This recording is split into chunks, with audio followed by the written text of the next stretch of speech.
Good morning. तर चला तुम्हाला आज रुटीन शेअर करते.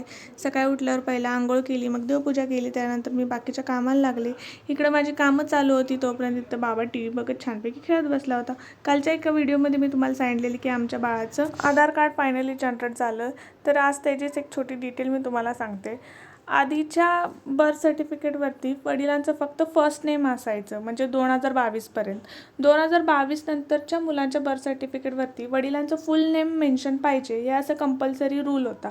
त्याच्यानंतर माझा मुलगा 2024चा आहे.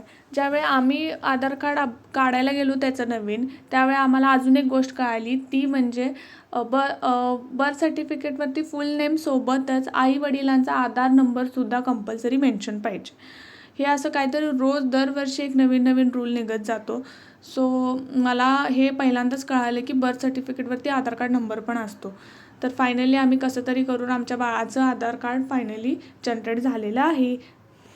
तुम्ही पण तुमच्या मुलांचं ते बर्थ सर्टिफिकेटच्या वेळी फॉर्म भरतेला कंपल्सरी व्यवस्थित भरा, जेणेकरून आपल्याला आधार कार्ड काढताना काही प्रॉब्लेम होणार नाही. तर व्हिडिओ आवडला असेल तर प्लीज लाईक करा आणि सबस्क्राईब करा. भेटू नेक्स्ट व्लॉगमध्ये. बाय.